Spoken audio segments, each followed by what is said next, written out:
Hola, buenas tardes. Me dicen por favor si se escucha bien. Sí, doctor, se escucha. Ah, Sí, vale, doctor. gracias. Vale, gracias.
Bueno, buenas tardes nuevamente para los que se han incorporado. Vamos a ir comenzando, vamos a ir recordando algunas de los aspectos de la conferencia anterior, o sea, de las cuestiones que vimos en la semana pasada, el martes pasado.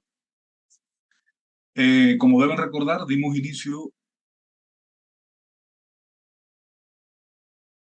al tema 2, que son dentro de este tema habíamos visto específicamente lo referido al síndrome de ojo rojo, ¿verdad? Habíamos visto... ¿Eh?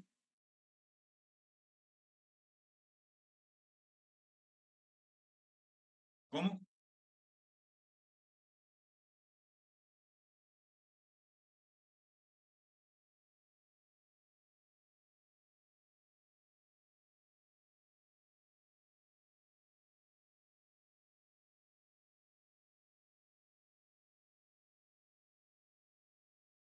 Les decía que habíamos visto lo referido a síndrome de ojo rojo.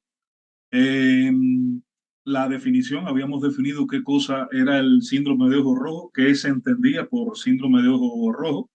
Habíamos hablado de el diagnóstico diferencial de lo que era hiperemia conjuntival y ciliar, o lo que es lo mismo, como se conoce también como inyección ciliar e inyección conjuntival. Habíamos dicho que el síndrome de ojo rojo era aquel síndrome que se caracterizaba, entre otras cosas, por un enrojecimiento de uno de los anexos que les servía de protección al globo ocular, que en este caso sería la conjuntiva, y que este ojo rojo se podía presentar de dos formas fundamentales. Bueno, para hablar con propiedad, de tres formas fundamentales. En primer lugar, la inyección ciliar, ¿verdad? Que habíamos dicho que era el enrojecimiento ocular propiamente dicho, como se ve aquí en este ángulo de esta imagen, que es el enrojecimiento de la conjuntiva más cercano al limbo esclerocorneal, donde podemos ver que los vasos van a ser finos y van a estar dispuestos de forma radiada en dirección a la córnea. Habíamos hablado también de la inyección conjuntival, donde los vasos sanguíneos de la conjuntiva se van a ver un poco más gruesos, un poco más ingurgitados, de forma tortuosa, o sea, de forma curva, no recta como en la inyección ciliar, y que iban a estar dispuestos más alejados en la conjuntiva, o sea, lo que se conoce con el nombre de la conjuntiva del fondo de saco o la conjuntiva o parte de la conjuntiva vulvar más distante del limbo esclerocorneal. Y en tercer lugar, la combinación de estos dos tipos de inyección, y es lo que se conoce con el nombre de inyección cilio-conjuntival, que es la forma de presentación del ojo rojo más frecuente. Habíamos hablado que, por ejemplo, en el caso de la inyección conjuntival, es más frecuente en las conjuntivitis, o sea, en algo que habíamos visto más adelante en esa misma actividad, en esa misma conferencia, que la conjuntivitis no es más que la inflamación de la conjuntiva, o sea, de este mismo anexo ocular o anejo ocular del cual estamos hablando. Y que esta inflamación se podía deber a múltiples causas. En el caso de la inyección ciliar, habíamos hablado que era más frecuente, entre otras enfermedades, en el glaucoma, por ejemplo, en las úlceras de córnea, en las queratitis, así como también en las uveitis. De estas vamos a estar hablando en el día de hoy de algunas de estas enfermedades y vamos a concluir este tema la semana próxima con las uveitis. Yo pensé haber concluido el tema hoy, pero para no hacerlo muy compacto todo, para que ustedes puedan ver al detalle la mayor cantidad de las entidades, pues decidí dejar la uveitis para el martes próximo para darla con un poquito más de detalle. También, y bueno, la tercera que ya habíamos hablado, la inyección cilio-conjuntival, que es la forma de presentación más frecuente del enrojecimiento ocular o del síndrome de ojo rojo. Aquí veíamos en imágenes, en fotos, estos dos tipos de inyección, o sea, la inyección conjuntival, donde se puede ver el enrojecimiento extenso, intenso de la conjuntiva en su porción más distal, o sea, más alejada del limbo esclerocorneal, y en la toma del fondo de saco conjuntival, que si bien en esta imagen no se ve a detalles el fondo de saco conjuntival, que como todos sabemos es mucho más fácil explorar en el párpado inferior que en el párpado superior, porque el párpado inferior es más pequeño, la piel es un poco más elástica, más laxa y podemos verlo, podemos explorarlo. Allí la conjuntiva está más plegada y podemos examinarlo con mayor facilidad. Y en la otra imagen, donde podemos ver lo que es la inyección ciliar, que vamos a ver que los vasos están más dispuestos de forma radiada, más cercanos al limbo esclerocorneal, más finos, más unidos unos que otros, y que como habíamos dicho eran más frecuentes en las queratitis, en las úlceras de córnea, en las uveitis, aunque esto más bien es en los procesos iniciales de esta enfermedad. Eh, ya cuando el paciente lleva con la entidad nosológica, o sea, con la enfermedad, algunos días de evolución, pues es cierto que la forma más frecuente de presentación del ojo rojo es la combinación de estos dos tipos de inyección, o sea, la inyección cilio-conjuntival. Habíamos visto las diferencias eh, fundamentales entre la inyección ciliar y conjuntival. Bueno, ya hemos hablado de esto, solamente nos queda recordar el efecto de la adrenalina, que en el caso de la inyección conjuntival, esta va a desaparecer temporalmente, y en el caso de la inyección ciliar, bueno, pues no va a desaparecer con la administración de la adrenalina.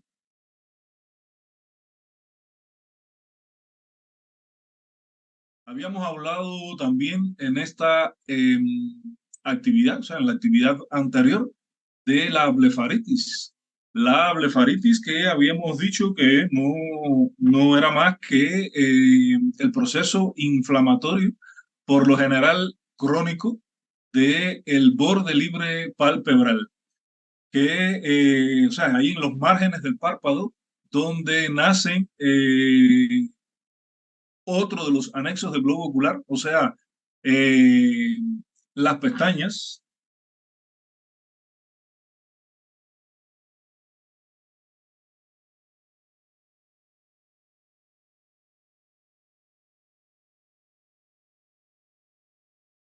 donde nacen las pestañas, y que tiene como etiología fundamental un germen, un coco gran negativo denominado estafilococo dorado, aunque también se invocan algunos factores predisponentes que, si bien son realmente factores predisponentes, yo lo pudiera mencionar también como factores causales de la blefaritis, y es el caso de la dermatitis seborreica. También habíamos mencionado la acné rosácea, que al igual que es un factor predisponente para la aparición de la blefaritis, bueno, pues también constituye causa de la misma. Hay otros factores predisponentes que, como su nombre lo indican, predisponen a la aparición de esta enfermedad, como es el caso de la fatiga ocular, las enfermedades carenciales, fundamentalmente los defectos o carencias vitamínicas. También está la diabetes mellitus, fundamentalmente cuando el paciente está descompensado de esta enfermedad. También está la dermatitis atópica y, bueno, algunas afecciones parasitarias propias ya de las pestañas. Habíamos dicho que la blefaritis la podíamos clasificar en blefaritis anterior, blefaritis posterior y, bueno, la blefaritis mixta, que sucede igual que la inyección cilio-conjuntival. O sea, la forma que con mayor frecuencia se presenta esta entidad es la combinación de ambos tipos de blefaritis, que en la blefaritis anterior es provocada por una infección estafilocócica fundamentalmente, o por alteraciones asociadas a la seborrea, a la acné rosácea, y que se presenta con inflamación del borde libre del párpado, con enrojecimiento a ese nivel, y así como también con la presencia de costras de decamación en esta zona. Producto que, como habíamos acabado de mencionar, una de las causas fundamentales es la dermatitis seborreica y el acné rosácea. En el caso de la blefaritis posterior, se debe fundamentalmente a la disfunción, o sea, al mal funcionamiento, un trastorno en el funcionamiento, en la excreción de las glándulas de Meibomian. Como síntomas habíamos mencionado el ardor, el dolor, el picor, la sensibilidad aumentada a la luz, lo que es lo mismo que se conoce con el nombre de fotofobia, la disminución de la visión, y en los casos de afección corneal va a existir también la presencia del síntoma de sensación de cuerpo extraño. Yo les explicaba en la conferencia anterior que por la misma decamación, por las mismas costras que existen en el borde libre del párpado y por el picor que esta entidad nosológica produce, pues los pacientes,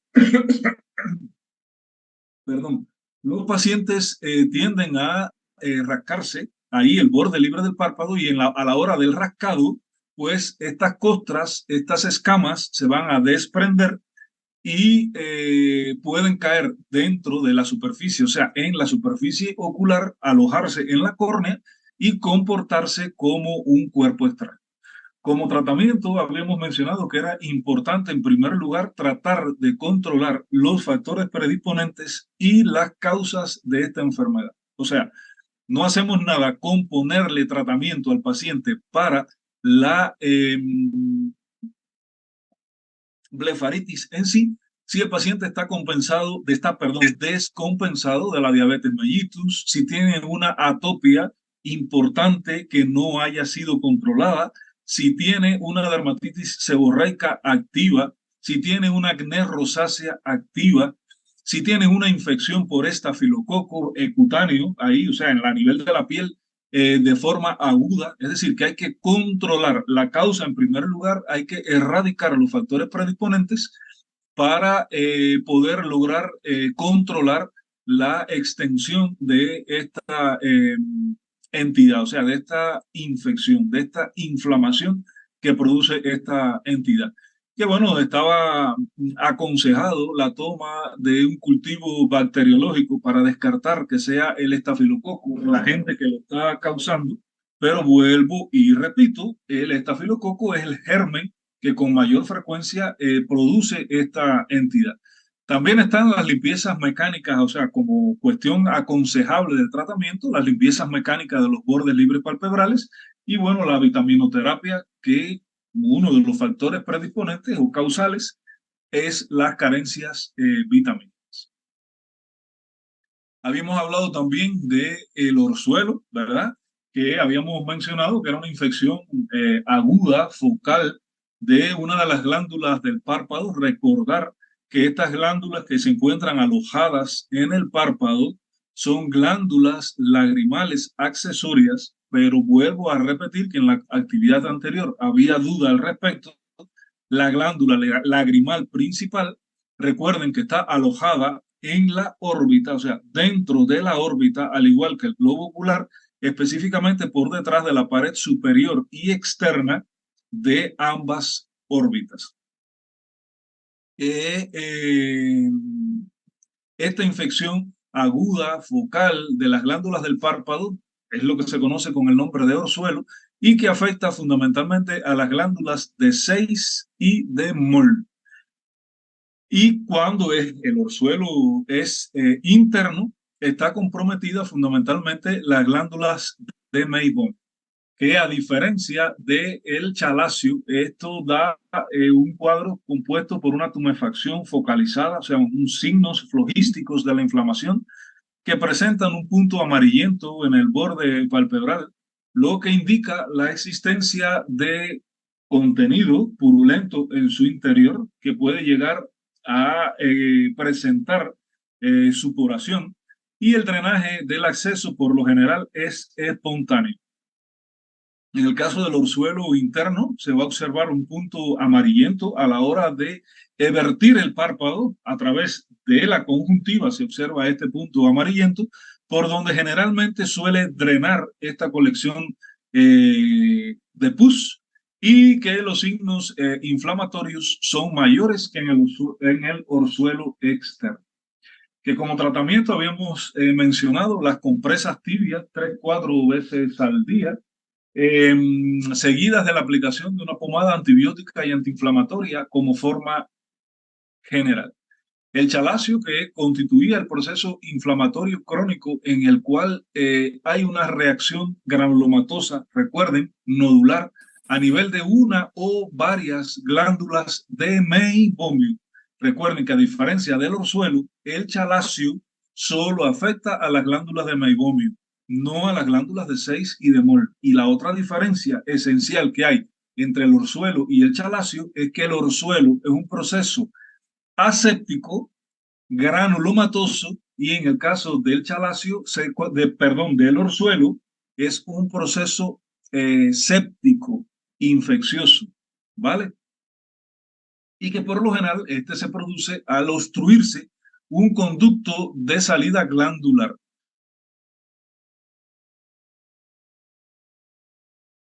Que recuerden que es un contenido graso de todas estas glándulas que ayudan a que la lágrima dure por un mayor periodo de tiempo en la superficie ocular y que, bueno, esto va degenerándose hasta formar una masa gelatinosa.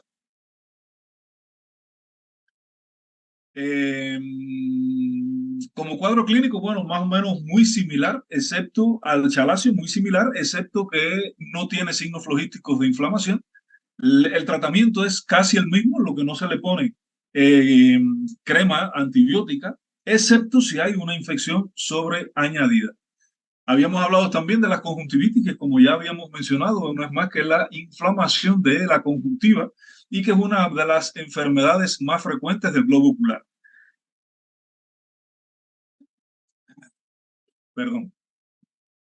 Tiene como características clínicas el tipo de secreción, el tipo de reacción conjuntival, la presencia de una pseudomembrana o membranas, la presencia o ausencia de linfadenopatías y las características de la hiperemia conjuntival. Habíamos hablado de que pueden ser bacterianas, virales, alérgicas, por clamidias, la neonatal y la traumática. Como síntomas fundamental, que es aguda, que va a haber sensación de arenilla, de cuerpo extraño en la superficie ocular, va a haber quemazón, va a haber picor, secreción acuosa, mucosa o purulenta en dependencia del tipo de conjuntivitis que sea. Que la agudeza visual va a ser normal, excepto cuando hay mucha cantidad de secreciones y estas pueden llegar a provocar la visión borrosa. Como signos fundamentales va a haber edema en los párpados, edema en la conjuntiva, que puede llegar a producir quémosis conjuntival, que no es más que la salida de la conjuntiva por el borde libre palpebral, y bueno, los tipos de secreciones, además del enrojecimiento o inyección conjuntival. El tratamiento va a estar en dependencia de la causa, que por lo general es autolimitada y suele curarse entre los 10 y los 14 días. Como cosa importante, como aspecto importante en el tratamiento, recordarles que nunca se le puede tratar a la conjuntivitis sin el previo lavado y arrastre mecánico de las secreciones. O sea, nunca poner un medicamento, un colirio antibiótico o una pomada antibiótica sin previamente realizar el lavado ocular para arrastrar las secreciones. ¿Vale? Porque si no estamos echando la gota, estamos aplicando la pomada encima de la secreción y realmente la gota va a salir, la pomada va a salir y no va a hacer efecto ninguno sobre esta entidad. Y bueno, habíamos terminado con las diferencias fundamentales entre los tipos principales de conjuntivitis, la bacteriana, la viral y la alérgica. Vale, que habíamos dicho que el prurito, o sea, el picor, va a ser más llamativo en la alérgica, el lagrimeo va a ser más llamativo en la viral, el dolor va a ser más llamativo también en la viral, la secreción va a ser purulenta en la bacteriana, serosa en la viral y mucosa en la alérgica. La hiperemia es común a las tres. Los ganglios o adenopatías es más común, va a estar presente en la viral y los síntomas generales asociados va a estar la fiebre, la faringitis y el malestar general en la viral, la rinitis, los estornudos y el asma en la alérgica y bueno, en la bacteriana por lo general no va a haber síntomas acompañantes. Eso es lo que habíamos visto en la conferencia anterior. Ahora, en el día de hoy, pues vamos a darle continuidad a este tema de inflamaciones y vamos a ver lo relacionado con las queratitis y las queratitis ulcerativas o lo que es lo mismo, las úlceras de córnea. En primer lugar, vamos a hablar de la queratitis. ¿Qué cosa es la queratitis? Quera viene de córnea e itis, recuerden que habíamos hablado que el sufijo itis indica inflamación. Pues no sería más que la inflamación de alguna de las capas de la córnea. O sea, la queratitis no es más que la inflamación de la córnea que puede estar relacionada o no a una infección. La totalidad de las keratitis no son causadas por un proceso infeccioso. Y vamos a ver cuáles son las causas dentro de un momento. Las keratitis no infecciosas pueden ser una lesión relativamente leve, por ejemplo, por usar lentes de contacto. Las personas que usan lentillas, lentes de contacto, pues sobre todo aquellos lentes de contactos rígidos que son usados cada vez menos por eh, la mayor disponibilidad en el mercado y por su mejor calidad de los lentes de contacto o las lentillas eh, de gas permeable, así como también de los lentes de contactos blandos o gelatinosos, como también se le conoce, ya han ido reemplazando el uso de los lentes rígidos, aunque todavía, o sea, ellos no dejan de ser efectivos, lo que por su comodidad y por su eh, mayor efectividad en relación a la nutrición de la córnea, pues son más utilizados estos otros, o sea, los de gas permeable, que como su nombre lo indica, permiten el paso del gas y que recuerden que la nutrición de la córnea está dada fundamentalmente por el oxígeno ambiental. Eh, o sea, estamos hablando de que es causa el uso de lentes de contacto de las keratitis traumáticas, así como también cualquier otro tipo de traumatismo sobre la superficie corneal. La keratitis infecciosa puede deberse a la colonización de gérmenes patógenos, fundamentalmente bacterias, virus, hongos y parásitos. Bueno, aquí vemos una foto de un paciente con una keratitis. Como todos ustedes pueden ver ahí, la córnea no está totalmente transparente. Si ustedes se fijan, en la mitad superior de la córnea se ve como de un color grisáceo y un poco opaco, o sea, no tiene el brillo que normalmente la córnea debe tener. Y en todo el sector inferior, si ven una serie de puntillos de color verdoso, eso es por la presencia de un contraste, que ahorita vamos a hablar un poquito de él, que se llama fluoresceína, que lo utilizamos para examinar al paciente y saber si la lesión que estamos viendo en la córnea es activa o es una lesión antigua, vieja, cicatrizal. ¿Vale? Los síntomas. ¿Cuáles serían los síntomas que con mayor frecuencia van a presentar los pacientes que están sufriendo, que están aquejados de una queratitis? Bueno, pues en primer lugar, el enrojecimiento de los ojos. O sea, lo que ya habíamos hablado en la conferencia anterior y hemos recordado en el primer momento de esta actividad, o sea, va a tener una inyección fundamentalmente de tipo ciliar, ¿verdad? Porque habíamos mencionado ya que la inyección ciliar es más frecuente en las queratitis, en las úlceras de córnea, y ahora estamos hablando de queratitis. Va a haber dolor en el ojo, o sea, dolor en el globo ocular o en los globos oculares, si es bilateral el cuadro. Va a haber exceso de lágrimas u otra secreción en los ojos, o sea, va a haber un lagrimeo acrecentado y puede haber algún otro tipo de secreción, o sea, secreción purulenta o cualquier otro tipo de secreción en dependencia de lo que esté originando la queratitis, de lo que esté originando el proceso inflamatorio y, por supuesto, del tiempo de evolución que lleva ese paciente con la enfermedad. O sea, en dependencia del tiempo que ha pasado de inicio de los síntomas hasta que el paciente llega a nosotros. Va a haber dificultad para abrir el párpado debido al dolor o a la irritación.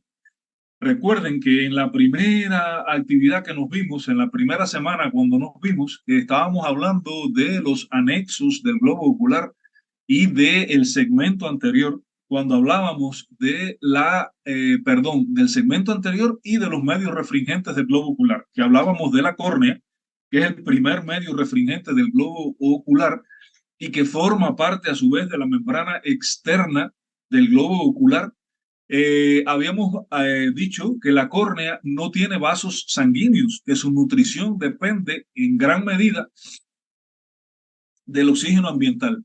Pero también habíamos mencionado en esa conferencia que la córnea sí está excesivamente inervada, o sea, hay una cantidad importante de nervios corneales que transmiten una sensibilidad dolorosa importante. Cualquier proceso que afecte la córnea da una sintomatología dolorosa importante. Va a haber también visión borrosa, porque la córnea es el primer medio refringente del globo ocular y al estar inflamada, al perder su transparencia, pues la agudeza visual va a disminuir. No sucede así, por ejemplo, en las conjuntivitis, en las epiescleritis, etcétera, que cuando, por ejemplo, habíamos mencionado en la conjuntivitis, hay mucha secreción y esta secreción se acumula encima, o sea, en la superficie corneal, sí puede dar disminución de la visión. Si no, en la conjuntivitis, por lo general, no hay disminución de la visión. No sucede así en las queratitis, que sí hay disminución de la visión por la inflamación de la córnea, por la pérdida de su transparencia. Va a haber sensibilidad a la luz. Recuerden que la sensibilidad a la luz no es más que la fotofobia. Y va a haber sensación de que tienen algo en el ojo. O sea, sensación del cuerpo extraño. ¿Por qué sucede esto? Porque al estar inflamada la córnea, y si por alguna casualidad la queratitis es por un traumatismo directamente a nivel de la córnea, el epitelio corneal, que es la capa más superficial, la primera capa exterior de la córnea, se daña con mucha facilidad y al plegarse, al doblarse, pues al párpado pasar por encima de la córnea, pues sentimos la sensación de que hay algo sobre la superficie ocular, o sea, de que hay un cuerpo extraño. Como signos fundamentales va a haber el punteado corneal superficial, lo que habíamos visto en la imagen anterior. O sea, esto que vemos aquí es un punteado corneal superficial. Va a haber opacidad corneal, que la vimos también en esta foto, en esta imagen. La córnea aquí no está transparente, está grisácea. O sea, hay pérdida de la transparencia corneal. O sea, hay opacidad corneal. Pérdida del epitelio corneal, que es lo que estábamos hablando. Es una capa muy fina, muy delgada, muy sensible y que por cualquier roce sobre el epitelio, este se puede perder, se puede replegar, se puede dañar. Incluso las chicas cuando van a pintarse ahí el borde libre del párpado, cuando van a ponerse el rímel en las pestañas, si no tienen el cuidado correcto, pues con el mismo pincel, con el mismo hisopo, se pueden dañar el epitelio corneal y provocarse una queratitis. A la hora de ponernos los lentes de contacto, si no lo hacemos de la forma correcta, si arrastramos el lente de contacto en vez de dejarlo caer sobre la superficie corneal, pues también podemos provocar daño al epitelio corneal, provocar una queratitis y dar sensación de cuerpo extraño por pérdida del epitelio corneal. Y bueno, también puede presentarse, aunque si bien con menor frecuencia, lo que se conoce con el nombre de hipopión o hipopión. El hipopión o hipopión o hipopión, como también puede aparecer en la literatura, pues no es más que la colección de pus en la cámara anterior. Recuerden de actividades anteriores que lo que contiene la cámara anterior es humor acuoso, ¿verdad? Y que este humor acuoso es producido por los procesos ciliares. Bueno, pues ahí en la cámara anterior, cuando se complica la queratitis o en las úlceras corneales, como lo vamos a ver ahorita, pues va a existir la presencia de una colección de pus ahí en la cámara anterior y es lo que se conoce con el nombre de hipopión. Pues esto aquí tenemos, por ejemplo, dos tipos de queratitis. O sea, una misma queratitis, una queratitis viral, lo que tenemos dos imágenes distintas. En primer lugar, lo que podemos ver a simple vista con el examen directo del segmento anterior del ojo, donde vamos a poder ver esta lesión aquí a nivel del epitelio de la córnea.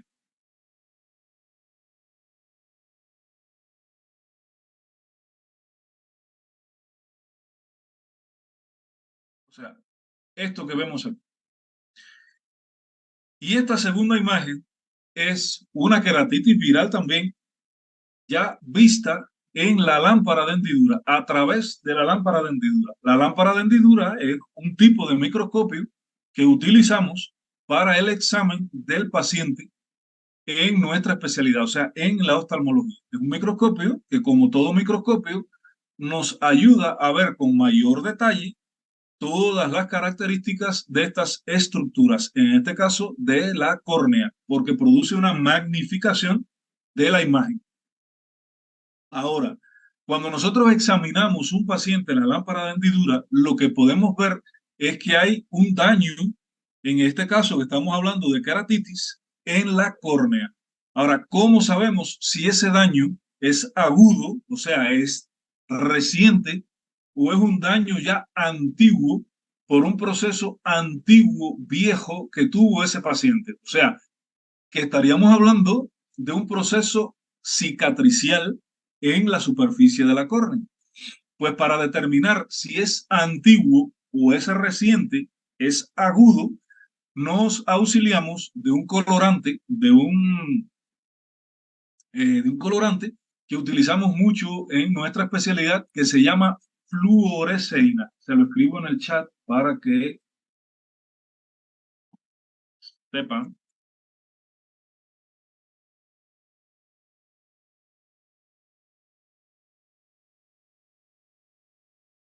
La fluoresceína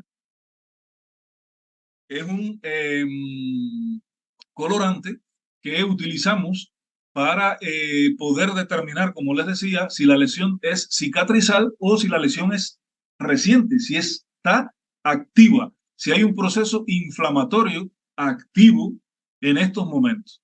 Cuando hacemos coincidir, o sea, cuando hacemos incidir la fluoresceína, que puede ser en líquida o en laminitas, le hacemos le colocamos la fluoresceína en la superficie ocular, nunca sobre la córnea. La fluoresceína la dejamos caer sobre la conjuntiva y mandamos al paciente a que cierre y abra los párpados, los globos oculares, para que el párpado extienda, para que el párpado riegue sobre la superficie ocular este colorante. Si la lesión está activa, si hay un proceso inflamatorio activo, la lesión se va a teñir de color verde. Y es esto que vemos aquí, en forma de dendrita. Aquí y todo esto de aquí. Esto de aquí, si se fijan, da más o menos la apariencia de una ameba, ¿verdad? Forma ameboide, forma de dendrita, esta que está aquí. Y esto es característico de las infecciones por virus, con mayor frecuencia por el virus del herpes zóster. Es decir, este paciente tiene específicamente una queratitis por un herpes zóster oftálmico. O sea, el virus del herpes zóster llegó a la córnea, generalmente lo hace por vía linfática, coloniza la córnea y provoca una queratitis herpética. Es una queratitis que da una sintomatología exagerada, da mucho dolor, da mucha sensación de cuerpo extraño, disminución de la visión y por lo general puede complicarse si no se trata a tiempo y dejar una cicatriz permanente en la córnea, con, por supuesto, disminución de la agudeza visual. Y en casos muy graves, pues puede dejar una córnea totalmente opaca, totalmente blanca, lo que provoca, por supuesto, una ausencia total de visión de ese, de ese ojo.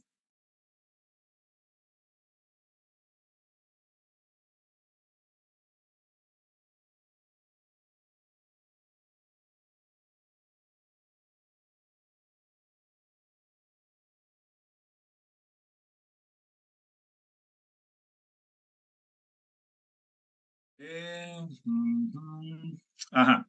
Entonces, el tratamiento, como les decía, con mayor frecuencia es el herpes zóster, el virus del herpes zóster.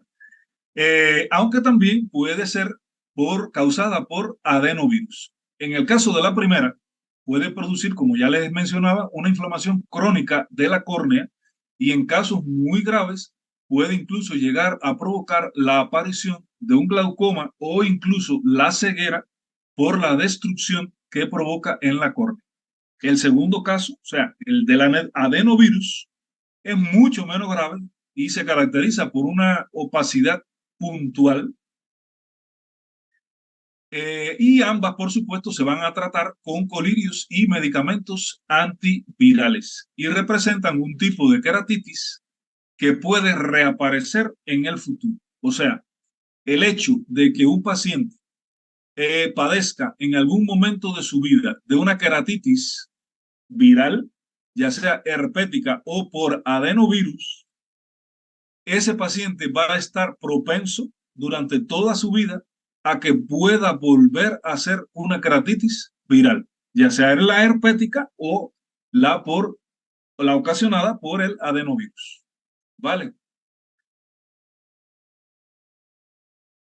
Ahora, las queratitis micóticas, por supuesto, van a estar producidas por un hongo. El tratamiento, bueno, aquí podemos decir que es un tipo muy raro de queratitis, o sea, es de las que con menor frecuencia se presentan. Lo que sí es muy peligroso, ya que puede provocar la ceguera permanente si no se interviene a tiempo. Es más frecuente en individuos inmunocomprometidos, o sea, con el sistema inmunológico dañado, con el sistema inmunológico debilitado, y se trata con gotas para los ojos antimicóticas y medicamentos antimicóticos orales. Con mayor frecuencia, la queratitis micótica se presenta por el daño, por el traumatismo ocasionado por una rama vegetal, o sea, la rama de un árbol, de una planta verde, o sea, que esté viva esa planta, no que esté muerta, que esté seca, que esté dañada, sino viva.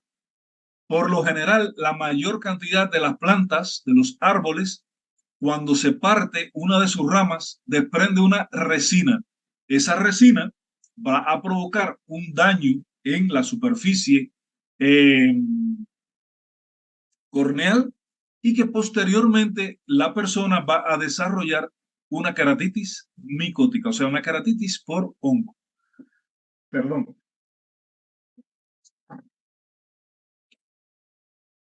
Y como les decía, el tratamiento va a ser a base fundamentalmente de colirios antimicóticos, aunque también nos podemos auxiliar de algunas pomadas antimicóticas y cuando el cuadro es un poco más extenso, pues utilizamos antimicóticos por vía oral. La bacteriana, o sea, las queratitis bacterianas, por supuesto, como su nombre lo indica, son aquellas que van a estar causadas por bacterias. Y aquí tenemos dos imágenes, una con un punteado superficial y otra con el hipopion, que ya habíamos mencionado, que es la colección de pus en la cámara anterior. En cuanto al tratamiento de las queratitis bacterianas, bueno, pues a menudo este tipo de queratitis va a estar relacionada con malos hábitos higiénicos. O sea, en personas que no guardan una higiene personal lo más correcta, y con el uso de lentes de contacto. O sea, los lentes de contacto, después, cuando hablemos de trastornos refractivos, vamos a hablar algunas cositas de lentes de contacto, lo que a ustedes les interese ahora en este año de su carrera. Existen diferentes tipos de lentes de contacto en cuanto al tiempo que están diseñados para poder ser utilizados.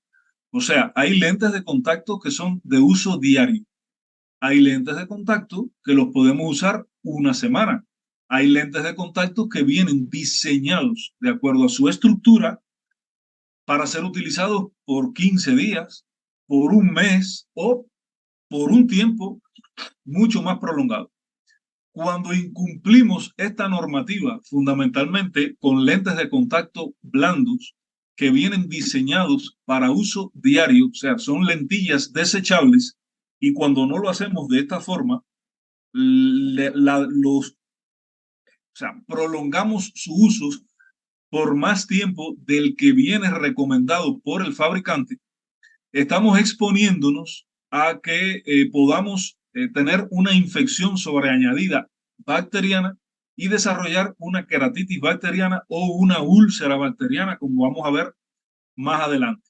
La otra cuestión relacionada con el uso de lentes de contacto, todo lente de contacto es de uso personal. O sea, si yo utilizo un lente de contacto mío, propio para mí, no tiene por qué usarlo ni mi pareja, ni mis hermanos, ni mis padres, ni mi descendencia, o sea, ni mis hijos.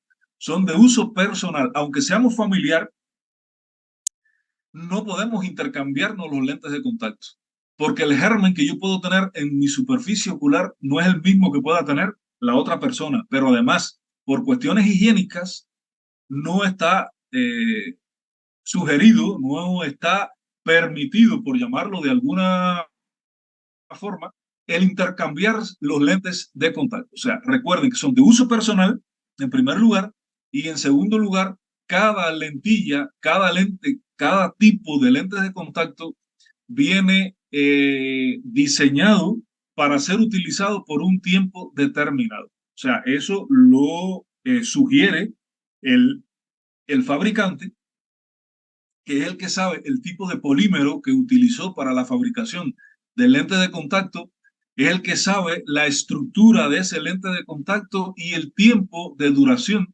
que puede tener de uso ese lente de contacto.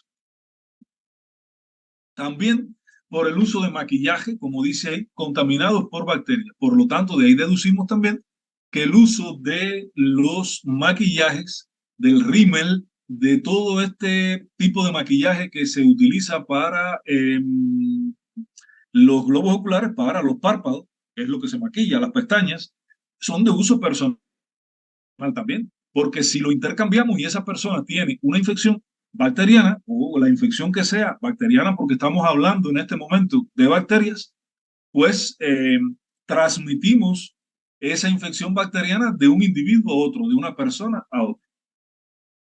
Y como tratamiento, pues bueno, se prescriben medicamentos antibacterianos, ya sean en colirios, en gotas o en pomadas antibióticas, y en los casos más graves de queratitis bacterianas, pues los antibióticos por vía oral. Los parásitos.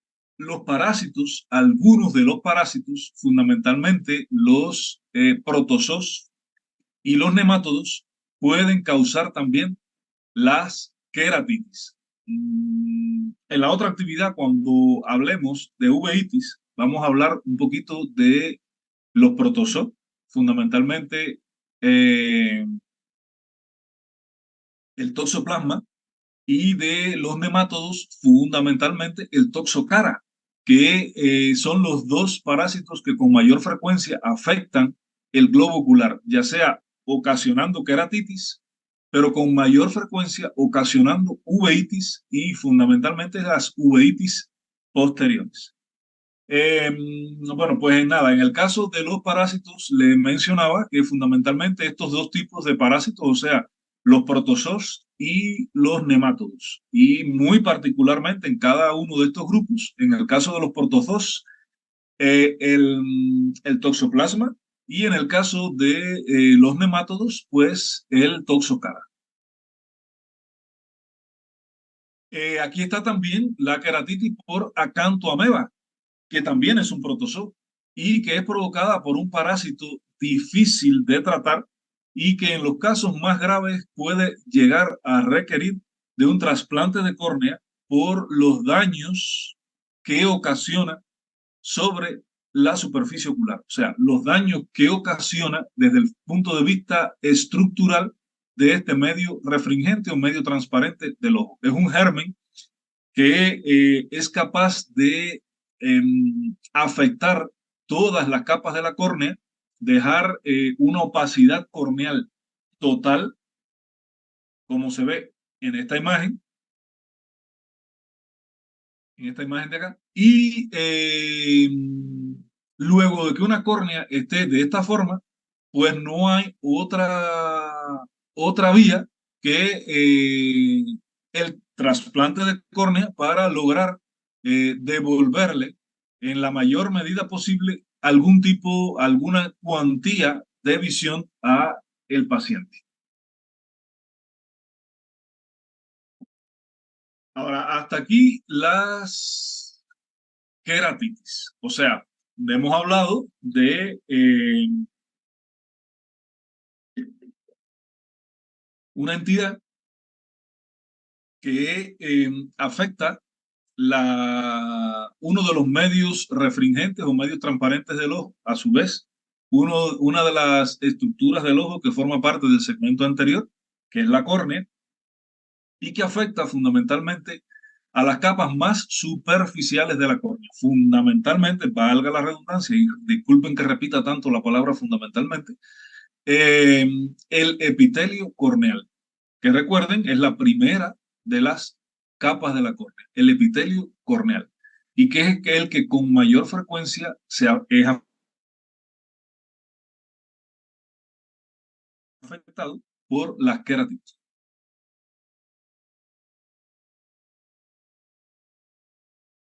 Eh, Como síntoma fundamental da la inyección conjuntiva, perdón, ciliar, inyección ciliar, aunque en etapas, recuerden, más posteriores de la enfermedad, puede llegar a ocasionar una inyección cilio-conjuntival.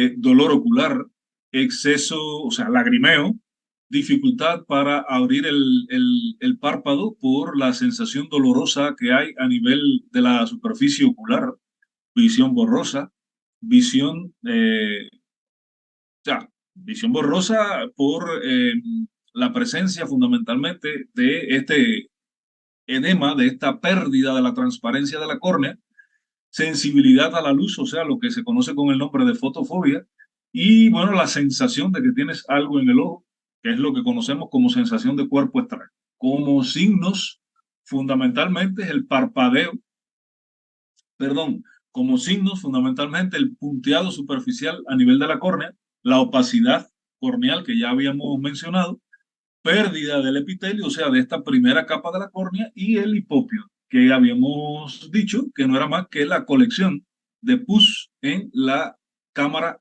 anterior. Eh, y que los tipos fundamentales de queratitis, o sea, desde el punto de vista etiológico, las queratitis las podemos clasificar en virales, fundamentalmente por herpes, virus del herpes, y el adenovirus, micóticas.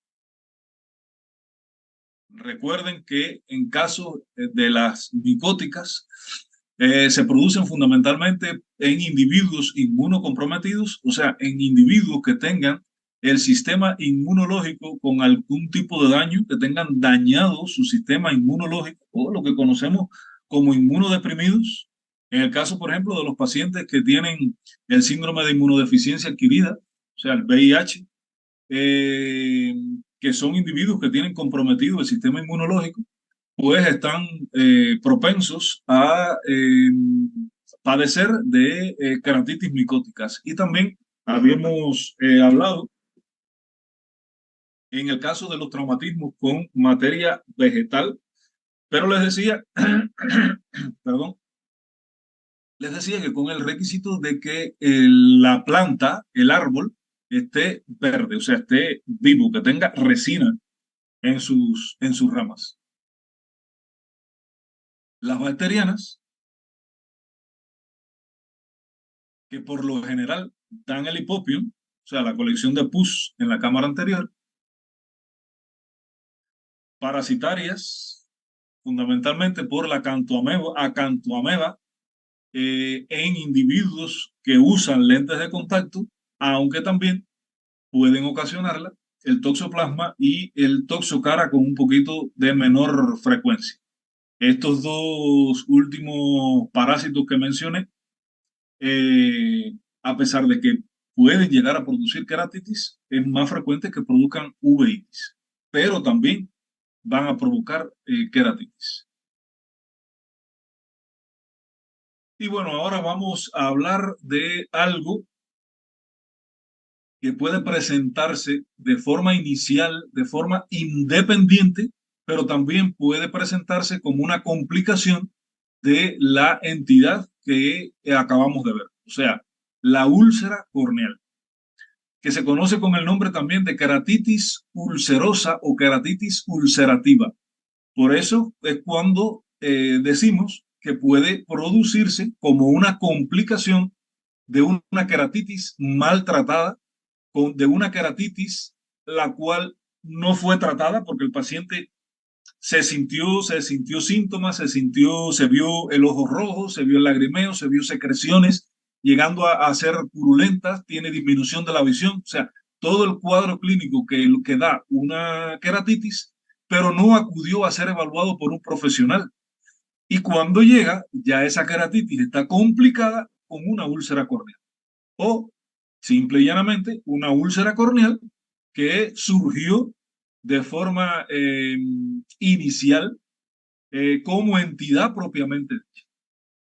Ahora, definimos como úlcera corneal a un defecto epitelial corneal con inflamación subyacente, generalmente debido a una infección bacteriana, micótica, vírica o por acantamueva. Es decir, que las úlceras en el 90% de los casos son de origen infeccioso, aunque ahorita vamos a ver que hay un grupo menor de úlceras corneales que son provocadas, por ejemplo, por un trastorno inmunológico, como es el caso de uno de los tipos de úlcera, la úlcera de Muren, que es provocada por un defecto inmunológico como tal. Pero el 90% de las úlceras corneales son ocasionadas por una infección, por un proceso infeccioso. Es decir, vuelvo y repito, es un defecto epitelial corneano o corneal. Yo diría que este proceso inflamatorio va más allá del epitelio. O sea, involucra otras de las capas de la córnea con inflamación subyacente, o sea, no es un punto específico como la keratitis o varios puntos superficiales como la keratitis. Es un punto más profundo que abarca más cantidad de capas de la córnea, llegando a involucrar todas las capas de la córnea, pero también con un proceso subyacente alrededor suyo, valga la aclaración. Debido en un gran por ciento de los casos a una infección bacteriana. Y aquí tenemos una imagen de un paciente con una úlcera de córnea. Factores predisponentes. ¿Cuáles son los factores que predisponen a la aparición de una úlcera corneal? A que un paciente desarrolle una úlcera corneal. Pues bien, en primer lugar, un traumatismo mecánico. Habíamos hablado de que una keratitis puede llegar a ser provocada por un traumatismo. Hay una queratitis que es de origen traumático, una queratitis traumática. Yo les ponía el ejemplo de el traumatismo que podemos ocasionar sobre la superficie ocular a la hora de realizar el maquillaje. Eh, También está un traumatismo con una rama vegetal o cualquier otro tipo de traumatismo sobre la superficie ocular que llega a ocasionar. Por ejemplo, no hemos hablado de él todavía, pero cuando lleguemos al tema de traumatología ocular, vamos a hablar de un tipo de conjuntivitis, de un tipo de queratoconjuntivitis, que es la ocasionada por, o sea, la que sufren con mayor frecuencia las personas que se dedican a la soldadura, o sea, los soldadores, las personas que trabajan con la soldadura, pero también las personas curiosas que no usan medios de protección y van a ver cómo otra persona ejerce esa labor y el daño de la luz ultravioleta que desprende el arco de la soldadura, pues ocasiona conjuntivitis, ocasiona queratitis, pero bueno, eso lo vamos a ver más adelante cuando hablemos de traumatología ocular. En el caso de los factores predisponentes también está el uso de lentes de contacto. Recuerden que con mayor frecuencia los lentes de contacto blandos o los lentes de contacto, perdón, rígidos. No tanto los de gas permeable, aunque también pueden llegar a ocasionar úlceras corneales. Y aquí vuelvo a aclarar, los lentes de contacto son de uso personal, pero también deben usarse de acuerdo a la recomendación del fabricante del tiempo que podemos utilizar cada lentilla, ¿vale? Tengan eso siempre bien presente. Están también, al igual que allá habíamos visto, los procesos de deficiencias nutricionales. El estado inmunológico deficiente, o sea, las personas que tienen debilitado el sistema inmunológico, que tienen comprometido su sistema inmunológico. También están las enfermedades crónicas, las úlceras labiales u otro tipo de herpes. Las úlceras labiales de causa herpética, porque hay otros tipos de úlceras bucales que no son de causa infecciosa, o sea, que no son de causas herpéticas siempre. Hay una enfermedad inmunológica que se llama enfermedad de Behçet, que produce aftas bucales y esas úlceras no son de causa infecciosa, de causa viral, de causa herpética. O sea, las personas que tienen antecedentes de úlceras labiales o de otro tipo de herpes, recuerden que ya habíamos comentado que pueden desarrollar a lo largo de su vida en varias oportunidades estos tipos de lesiones de causas herpéticas. También el abuso de los colirios esteroideos, o sea, personas que abusan de el uso de la prednisolona, de la dexametasona, de la hidrocortisona en colirio y de cualquier otro colirio esteroideo, la fluorometalona, puede llegar a ocasionar la aparición de úlceras de córnea y una entidad oftalmológica muy frecuente, sobre todo en aquellos países en los que el clima es más seco, pues el síndrome de ojo seco. O sea, cuando se produce una disminución importante en la producción de la lágrima, debido al clima, fundamentalmente, o debido a una mala calidad de la lágrima de la persona. O sea, cuando no está el individuo, o sea, las glándulas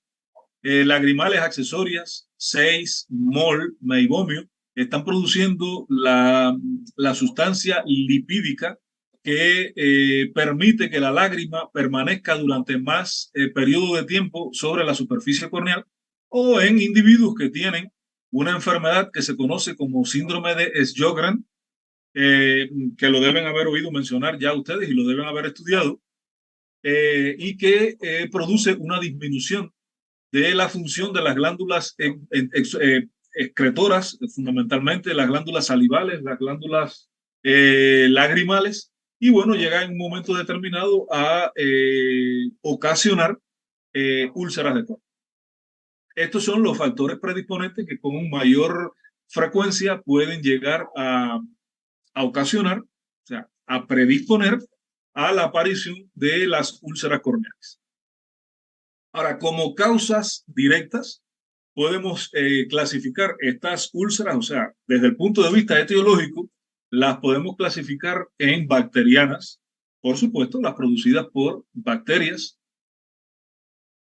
micóticas, las producidas por hongos, parasitarias, las producidas por parásitos, haciendo hincapié en la acantoameba, víricas, las producidas por virus, aquellas úlceras corneales ocasionadas por el uso de lentes de contacto, como vemos ahí en una imagen,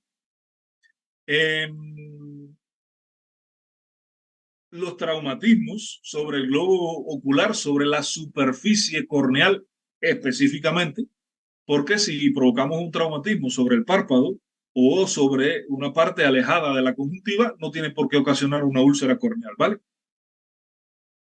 El síndrome de ojo seco, ya sea ocasionado por un síndrome de Sjögren o el síndrome del ojo seco idiopático, el cierre inadecuado de los párpados que ocasiona una exposición de la superficie corneal. Hay estados patológicos, hay enfermedades que afectan el tono muscular, la fuerza muscular, que afectan la dinámica palpebral. Pudiéramos mencionar una entidad como la miastenia gravis, por ejemplo, o la esclerodermia, que también ocasiona daños importantes a nivel de los párpados y puede ocasionar un cierre inadecuado de los párpados. También hay otra entidad que eventualmente puede ocasionar el cierre incompleto de los párpados, como es la parálisis del séptimo nervio craneal o parálisis facial, que va a ocasionar un lagoftalmos. Y esta exposición de la superficie corneal va a provocar que se reseque la córnea, que se dañe la córnea, que se pierda el epitelio de la córnea, y gérmenes oportunistas pueden llegar y hacer su efecto ahí a ese nivel y aparecer las úlceras de córnea. Recuerden que el párpado, entre otras funciones, como es la de protección del globo ocular, también tiene como función extender la película lagrimal de forma uniforme por toda la superficie ocular. Si el párpado o los párpados no se pueden cerrar, pierden esa función, en primer lugar, de protección, en segundo lugar, de extender la película lagrimal sobre toda la superficie corneal, y esto puede llegar a ocasionar la aparición de úlceras corneales. Como manifestaciones clínicas podemos mencionar el enrojecimiento ocular, o sea, la inyección ciliar fundamentalmente. Inyección ciliar. Recuerden que las úlceras de córnea dan enrojecimiento ocular fundamentalmente alrededor del limbo. Aunque ya les decía que en etapas posteriores de la enfermedad, al cabo de 5 o 6 días después de haber iniciado la enfermedad, ya puede haber una inyección cilio-conjuntival. Dolor ocular. Recuerden que toda afección de la córnea, toda afectación de la córnea da una sintomatología dolorosa intensa, porque la córnea es una estructura que está muy inervada. Sensación de cuerpo extraño en el ojo por pérdida del epitelio. Se pierde el epitelio, que es la capa más superficial de la córnea, y cuando el párpado pasa por encima de la córnea, pues nos transmite esa sensación de cuerpo extraño. Lagrimeo, el ojo para tratar de compensar el dolor, para tratar de compensar la sensación de cuerpo extraño, la sensación de sequedad a nivel de la córnea, pues aumenta la producción de lágrimas y se produce el lagrimeo. Puede haber secreción ocular desde mucosa hasta purulenta. Va a haber visión borrosa porque se pierde la transparencia de la córnea por el edema subyacente que se produce. Aquí está, por ejemplo, en esta imagen que vemos, está la úlcera corneal y todo un proceso inflamatorio edematoso. Fíjense que esto más opaco aquí es la úlcera, pero toda esta córnea de aquí ha perdido su transparencia. No total como esta de acá, pero vemos que no está totalmente transparente. Va a haber sensibilidad a la luz, o sea, fotofobia. Puede llegar a haber inflamación de los párpados y, bueno, opacidad corneal. Que la opacidad corneal puede ser transitoria, o sea, mientras dure la úlcera de córnea, o puede ser definitiva si esa úlcera no se pudo tratar a tiempo, si el paciente no llegó a tiempo, si por cuestiones de la vida la úlcera se complicó y no respondió adecuadamente el tratamiento, o si nosotros como profesionales no fuimos capaces de poner el tratamiento correcto y esa úlcera evolucionó más allá de lo que debía de haber evolucionado y deja entonces después como secuela una opacidad corneal, que en dependencia del tamaño de esta opacidad puede denominarse nevécula, mácula o leucoma corneal. Ahora, las infecciones bacterianas, o sea, las específicamente ocasionadas por bacterias, estas infecciones son más comunes en pacientes que usan lentes de contacto y que por cuestión errónea o lo utilizan sin la adecuada higiene o lo utilizan más tiempo del que originalmente fue diseñada esa lentilla o no lo utilizan de forma personal, se intercambian las lentillas. Y como bien dice ahí la diapo, especialmente en aquellas personas con lentes de uso prolongado. Están también aquí, esta primera imagen es una úlcera corneal bacteriana. Están las infecciones virales, o sea, aquellos virus que causan úlceras labiales, ya sea por el herpes simple, aquel virus que afecta el recorrido del nervio trigémino, el herpes zóster oftálmico, y que puede en un momento de su evolución invadir por contigüidad la córnea y pueden llegar a provocar úlceras recurrentes. Estas recurrencias pueden ser causadas además por el estrés, por un sistema inmunológico o inmunitario deficiente, dañado, comprometido, o por la exposición a la luz solar. Además, en el caso del virus de la varicela y el herpes zóster, también pueden causarles úlceras de la córnea. Es lo que decía, que un paciente que tenga la varicela, la enfermedad como tal de varicela, puede llegar a, por contigüidad, a afectar la córnea, pero con mayor frecuencia el herpes zóster, en su variedad de herpes zóster oftálmico, pues puede llegar a ocasionar una úlcera herpética como esta que vemos aquí en la segunda imagen. Ahora, infecciones micóticas, fúngicas o fungales, como también dice ahí la diapo. El uso inadecuado de los lentes de contactos también pueden llegar a comportarse como o ser un factor predisponente para la aparición de las úlceras micóticas. O, como ya habíamos mencionado, incluso en las queratitis, el uso abusivo de los colirios esteroideos pueden llevar a infecciones micóticas que a su vez pueden causar úlceras micóticas. Esta es una lesión de la córnea en la que se introduce también material vegetal en el ojo y que puede derivar en una queratitis micótica y posteriormente, como complicación, una úlcera micótica. Las infecciones parasitarias, fundamentalmente por acantamueva,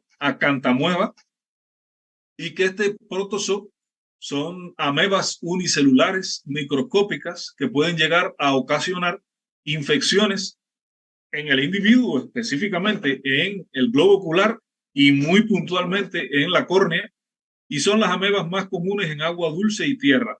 Y cuando la cantamueva ingresa en el globo ocular, pues puede llegar a provocar una infección grave en aquellas personas, sobre todo si utilizan lentes de contacto. El lente de contacto disminuye la nutrición, o sea, disminuye la permeabilidad del gas que se pone en contacto con la córnea, la nutrición de la córnea, y puede este individuo ser más propenso al lente de contacto, sobre todo en aquellos individuos que no mantienen una buena higiene, lo que ya les he hablado, no mantienen una buena higiene, mantienen una lentilla más tiempo del debido, del recomendado por el fabricante, o se intercambian con otras personas las lentes de uso que deben ser eh, personal. Aquí tenemos dos imágenes de úlceras de córnea. Esta aquí, una úlcera de córnea central, donde está la flecha, y bueno, esta otra de acá, una úlcera periférica. Abrasiones o quemaduras en la córnea causadas por una lesión en el ojo, o sea, una quemadura corneal, ya sea incluso por la luz ultravioleta la luz solar, o el arco de la soldadura, la luz ultravioleta del arco de la soldadura en aquellas personas que se dedican a soldar, o cualquier otro tipo de luz ultravioleta que afecte directamente la córnea. Y estas bacterias pueden llegar a infectar estos rasguños, estos daños que provocan estas abrasiones sobre la córnea, y van a colonizar la córnea y van a producir también una úlcera corneal. Un corte con una rama de árbol, como le decía, de una rama de un árbol, que esa rama esté verde, que tenga su resina en el interior. Y bueno, las quemaduras causadas por químicos corrosivos presentes en el lugar de trabajo y en casa también por lo general pueden llegar a ocasionar una úlcera corneal si esta quemadura, si esta abrasión no se trata a tiempo. Hay una parálisis que se conoce como el nombre de parálisis de Bell, que simple y llanamente es la incapacidad que tienen los párpados para cerrar el globo ocular, y otros trastornos del párpado, como ya los habíamos mencionado, pueden también eh, ocasionar la aparición de una úlcera de córnea cuando se afecta el funcionamiento de los párpados y estos no cierran bien el globo ocular. La córnea queda expuesta, puede resecarse, y esto hace que aparezca una úlcera corneal. Ahora, ¿cuál sería la conducta ante un paciente con una úlcera corneal? La conducta investigativa. Bueno, lo primero es que tenemos que examinarlo en la lámpara de hendidura, o sea, en ese microscopio que ya les había mencionado, que nos auxiliamos, del cual nos auxiliamos los oftalmólogos para poder examinar con mayor detalle toda la superficie corneal y toda la estructura del globo ocular como tal, que se denomina lámpara de hendidura. La tinción con fluoresceína, que ya habíamos dicho que es un colorante, es un agente químico que utilizamos para determinar si esa lesión que estamos viendo con la lámpara de hendidura o que estamos viendo a simple vista, porque en dependencia del tamaño, de la envergadura de la lesión, puede llegar a verse a simple vista o tenemos que utilizar el microscopio. Bueno, pues esta fluoresceína nos ayuda a determinar si es una lesión antigua que está inactiva o una lesión activa, reciente. Está sugerido también el raspado corneal y el cultivo de las secreciones. El raspado corneal tiene dos ventajas como diagnóstico,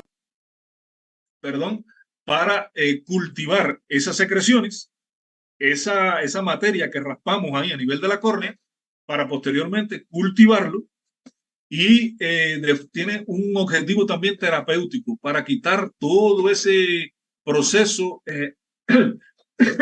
perdón, todo ese proceso eh, inflamatorio, todo ese proceso edematoso que hay en esa lesión, y ayudar a que el tratamiento llegue más directamente a la úlcera.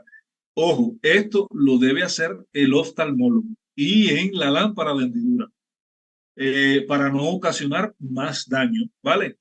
Y bueno, el cultivo de la secreción propiamente dicha, ya sea tomada por el raspado corneal o el cultivo de la secreción ocular directamente. Un paciente que tenga secreción ocular, pues tomamos con un hisopo esa secreción y hacemos cultivo con antibiograma para saber exactamente cuál sería el antibiótico que debemos utilizar para poder tratar a este individuo. Y bueno, desde el punto de vista de la conducta terapéutica, pues vamos a utilizar midriáticos cicloplégicos. Los midriáticos cicloplégicos son medicamentos que dilatan la pupila, van a provocar una midriasis, como su nombre lo indica, pero una midriasis que dura un largo periodo de tiempo. Esos son los cicloplégicos, porque hay midriáticos que no son cicloplégicos, como es el caso de la fenilefrina, que la utilizamos para otras cuestiones, que el periodo de duración de la midriasis no va más allá de 4 o 6 horas. Ese midriático que no es cicloplégico no nos sirve. Un midriático cicloplégico como la atropina, la omatropina, el ciclopentolato, que van a provocar una midriasis durante un mayor periodo de tiempo, que van a paralizar la acomodación. Recuerdan lo que es el fenómeno de la acomodación, ¿verdad? Que lo vimos en las primeras actividades de la asignatura. Es decir, que con un midriátrico cicloplégico, el paciente no va a poder leer, no va a poder escribir, porque está paralizada la acomodación. El paciente no puede acomodar. Él ve bien de lejos, pero no logra ver los detalles de cerca. Por lo tanto, está paralizada la acomodación. Y eso lo hacemos para lograr un reposo del globo ocular. La utilización de colirios antibióticos, antimicóticos o antivirales en dependencia de la causa de la úlcera. La causa la podemos determinar por el cultivo de esa secreción, por el cultivo de ese raspado o por las características de la úlcera que podemos llegar a determinar si es viral, si es bacteriana, si es micótica, ¿vale? Recuerden que las virales tienen unas características muy específicas en forma ameboide, en forma dendrítica. En el caso de las bacterianas, por lo general se asocian con hipopion. En el caso de las micóticas, con la utilización de lentes de contacto, con los traumatismos, con una rama vegetal, etcétera, y en pacientes comprometidos, y así podemos llegar a determinar la posible causa que esté ocasionando esta úlcera, esta entidad. Ponemos tratamiento con el colirio, ya sea antibiótico, antimicótico o antiviral, y en dependencia de la evolución que tenga o del resultado del cultivo, pues podemos cambiar después el tratamiento. Los antiinflamatorios tópicos. Ojo con los antiinflamatorios tópicos. Los antiinflamatorios tópicos solamente lo vamos a utilizar en aquellos pacientes que no tengan muy comprometida la córnea, porque recuerden que uno de los factores predisponentes para la aparición de las úlceras de córnea son los antiinflamatorios esteroideos. Pero bueno, en el caso de cuando hay un proceso inflamatorio amplio, estamos obligados a utilizarlo, aunque hay antiinflamatorios, o sea, colirios antiinflamatorios no esteroideos, que esos serían los aconsejables para utilizarlos en las úlceras de córnea. O sea, colirios antiinflamatorios no esteroideos. La cirugía de riesgo de perforación, o sea, cuando vemos que la úlcera corneal está evolucionando y está tomando muchas capas de la córnea, cuando esta úlcera corneal se ha hecho profunda y hay riesgo de perforación de la córnea, pues llevamos al paciente al salón de operaciones, a un quirófano, y hacemos procederes para evitar que se perfore la córnea, como es las plastias conjuntivales, o sea, cortamos un pedacito, una pieza de conjuntiva y lo suturamos en la córnea, o sea, tapamos la córnea con conjuntiva para evitar que esta córnea se perfore. Esto también se puede utilizar con membrana amniótica, una membrana amniótica especialmente preparada para esto. Se coloca también sobre la córnea, se sutura y se evita que se perfore la córnea con este proceder. Y otro de los procederes quirúrgicos que eh, realizamos es el cierre de los párpados a través de sutura para que no se perfore la córnea. Y bueno, cuando todo este tratamiento ha sido, o sea, no ha dado el resultado que esperamos, ya sea por lo comprometido que llegó ese globo ocular, por lo comprometido que llegó esa córnea a nosotros, o porque es un paciente que su sistema inmunitario, que su sistema inmunológico está muy comprometido, o porque simple y llanamente el paciente no respondió, el ojo no respondió como nosotros esperábamos, igual que sucede con otras entidades, con otras enfermedades, que por múltiples causas no responde adecuadamente al tratamiento e inevitablemente deja un daño cicatrizal importante en la córnea, ya sea que se haya perforado o no, pero deja un daño importante con una pérdida de la transparencia corneal que afecta grandemente la visión del paciente, pues está indicado entonces el trasplante corneal. Ojo, con el trasplante corneal tenemos que estar 100% seguros de que la úlcera corneal ya no está activa, ¿vale? Nosotros nunca podemos realizar un trasplante de córnea en una úlcera que todavía tenga un proceso bacteriano activo o un proceso viral activo o un proceso micótico activo, etcétera. O sea, no puede haber ningún tipo de infección porque no hacemos nada. Quitamos la córnea, ponemos, o sea, la córnea enferma, ponemos la córnea donante, o sea, la córnea nueva, y si el proceso infeccioso está activo, pues simple y llanamente esa córnea por contigüidad se va a volver a enfermar, se va a volver a infectar y se va a volver a perder esa córnea. O sea, cuando para hacer una cirugía de trasplante corneal, entre otras cosas, tenemos que tener en cuenta de que el proceso séptico haya cedido totalmente.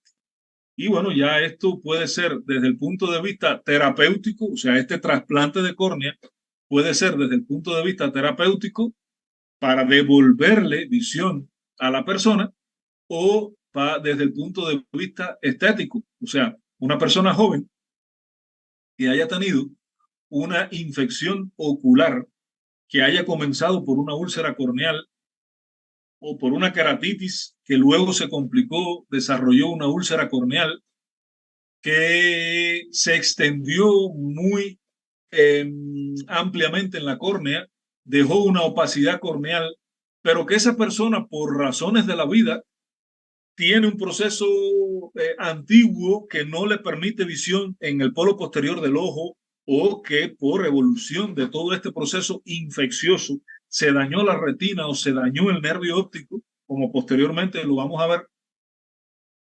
Pero es una persona joven o una persona que no quiere tener esa córnea blanca porque se ve fea, aunque posteriormente no vaya a ver, está indicado un trasplante de córnea estético. O sea, quitamos la córnea dañada, la córnea enferma, la córnea opaca, la córnea blanca, y se sustituye, se trasplanta por una córnea en óptimas condiciones. Que el paciente no va a ver de ese ojo por otro proceso que haya tenido en su globo ocular, pero están sus dos ojos completamente iguales, y desde el punto de vista estético es mucho más agradable a la vista, y hay, por supuesto, individuos que optan por este tipo de proceder. Entonces, bueno, en el día de hoy hemos visto todo lo relacionado con la queratitis. ¿Qué cosa es la queratitis? ¿Cuáles son los factores predisponentes que hacen que podamos padecer de esta enfermedad? eh, las causas fundamentales, los síntomas y signos de la queratitis, eh, complicaciones de la queratitis, como es el caso de las úlceras corneales, y bueno, el tratamiento de las queratitis. En un segundo momento, hemos visto todo lo relacionado con las úlceras de córnea. Habíamos dicho que era un proceso inflamatorio más extenso, por supuesto, que las queratitis y que tienen todo un proceso inflamatorio subyacente y que por lo general están debido a un proceso infeccioso, ya sea bacteriano, micótico, viral o parasitario. Habíamos hablado también de los factores de riesgo que pueden llegar o factores predisponentes que pueden llegar a ocasionar que una persona padezca o desarrolle una úlcera de córnea, como es los traumatismos oculares, el uso de lentes de contacto, las deficiencias nutricionales, los estados inmunológicos deficientes, las enfermedades corneales, las úlceras labiales o otros tipos de herpes, el abuso de colirios esteroideos y, bueno, por último, el ojo seco. Habíamos visto las causas que habíamos mencionado que pueden ser infecciosas, bacterias, virus, hongos, parásitos, el uso de lentes de contacto, los traumatismos, el síndrome de ojo seco vuelve a estar aquí, el cierre inadecuado de los párpados, que pueden causar directamente la aparición de una úlcera corneal. Habíamos visto las manifestaciones clínicas fundamentales que son muy similares a las de la queratitis que ya habíamos hablado, haciendo hincapié en el enrojecimiento ocular, en el dolor ocular, en la sensación de cuerpo extraño, lagrimeo, sensación, secreción mucosa o purulenta en dependencia de la causa y del tiempo de evolución de la enfermedad, la fotofobia, la inflamación de los párpados y, bueno, por último, la opacidad corneal. Habíamos hablado de las principales características de cada una de ellas, o sea, de las bacterianas, de las virales, de las micóticas, de las parasitarias. Habíamos hablado algo de las abrasiones o quemaduras corneales causadas por una lesión en el ojo y que pueden secundariamente infectarse, también por los traumatismos ocasionados por una rama de árbol verde. Hago hincapié en esto. Y algunos estados patológicos de los párpados, o sea, que afectan a los párpados, como es la parálisis de Bell, u otros tipos de afecciones, ya sean sistémicas, que llegan a afectar en un momento determinado de su evolución a los párpados o propiamente de los párpados. Y habíamos mencionado, por ejemplo, la miastenia gravis o la esclerodermia, y que pueden llegar a ocasionar un cierre inadecuado de los párpados y que por exposición de la córnea pueden llegar a hacer que aparezca y que el paciente desarrolle una úlcera de córnea. Habíamos hablado de la conducta, ya para terminar, la conducta investigativa. En primer lugar, el examen de la lámpara de hendidura, auxiliarnos de la tinción con fluoresceína para determinar si la lesión es antigua, inactiva o reciente y activa. El raspado corneal, que habíamos hablado que tiene dos funciones, terapéutica e investigativa. Y bueno, el cultivo de las secreciones, que posteriormente nos daría la certeza de que es un proceso bacteriano, viral, micótico, y cuál bacteria específicamente está causando la úlcera de córnea. Y bueno, como conducta terapéutica propiamente dicha, habíamos hablado de los midriátricos cicloplégicos, la utilización de los midriátricos cicloplégicos que paralizan la acomodación y que obligan al paciente a estar de reposo, o sea, no nos permiten leer, no nos permiten escribir, no nos permiten realizar detalles muy finos y con eso el ojo reposa y mejora la circulación y mejora la evolución de la recuperación de la entidad. Los colirios antibióticos, antimicóticos o antivirales, en dependencia de lo que está ocasionando la úlcera, los antiinflamatorios tópicos que había, y recalco, debemos utilizar fundamentalmente los no esteroideos, aunque en momentos determinados estamos obligados a utilizar los colirios antiinflamatorios esteroideos. La cirugía, cuando hay riesgo de perforación, ya habíamos hablado de los implantes conjuntivales, los implantes de membrana amniótica, el cierre palpebral para evitar la exposición de la córnea y bueno, pues finalmente habíamos hablado de la cirugía del trasplante de córnea.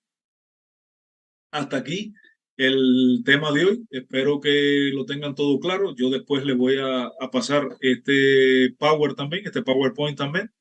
Y bueno, la semana que viene seguiríamos y terminaríamos lo que es el segundo tema, que es inflamaciones e infecciones oculares. Y vamos a hablar de las uveitis, o sea, la inflamación del tracto uveal. Bueno, pues hasta aquí. Muchas gracias por haber compartido y nada, después les hago llegar el PowerPoint de la conferencia, ¿vale? Pues hasta luego. Si tienen alguna duda, algo que quieran preguntar.